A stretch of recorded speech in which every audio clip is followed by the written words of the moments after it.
बहुत समय पहले असुरों का एक अत्यंत भयानक और शक्तिशाली दैत्य था, रक्तबीज। उसे ब्रह्मा जी से वरदान प्राप्त था कि उसकी रक्त की एक एक बूंद जहां गिरेगी वहीं से उसका दूसरा रूप उत्पन्न हो जाएगा। इस कारण देवता उसे मारने में असमर्थ हो गए, चाहे जितना भी वार किया जाए। उसके रक्त की बूंदें पृथ्वी पर गिरकर असंख्य रक्तबीज पैदा कर देती थीं।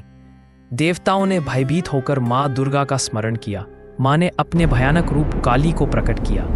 उनका रूप अत्यंत विकराल, गले में नरमुंडों की माला, हाथों में त्रिशूल, खड्ग और खप्पर, जिह्वा बाहर निकली हुई और उनकी आंखों में प्रलयकारी ज्वाला।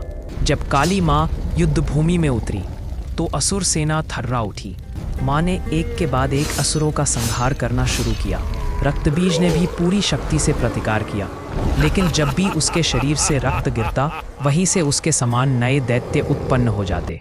काली माँ ने उसकी चाल समझ ली। उन्होंने अपना खप्पर कपाल पात्र निकाल लिया। अब जब भी वे रक्तबीज को घायल करती, उसके गिरते हुए रक्त को अपनी जिह्वा और खप्पर से पी लेती। इस प्रकार उसके रक्त की बूंद गिरकर असंख्य रक्तबीज पैदा कर दी। इस प्रकार उसके रक्त की एक भी बूंद भूमि पर नहीं गिरी। धीरे धीरे रक्तबीज पूरी तरह शक्तिहीन हो गया और अंततः माँ काली ने उसका वध कर दिया।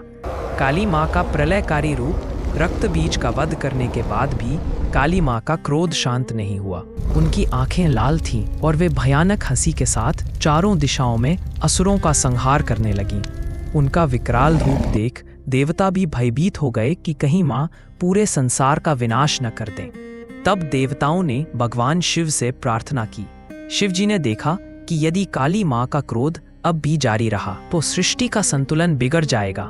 माँ को रोकने के लिए वे स्वयं रणभूमि में जाकर भूमि पर लेट गए। काली माँ संहार में इतनी मग्न थीं कि उन्हें ध्यान ही नहीं रहा। वे आगे बढ़ी और अचानक उनका चरण शिव जी के वक्ष की छाती पर पड़ गया।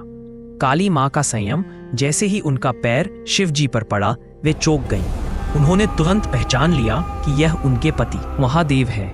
उनके भीतर करुणा और लज्जा का भाव उमड़ आया। उनकी जिह्वा शर्म और पश्चाताप में बाहर निकल आई। तभी उनका उग्र रूप शांत हो गया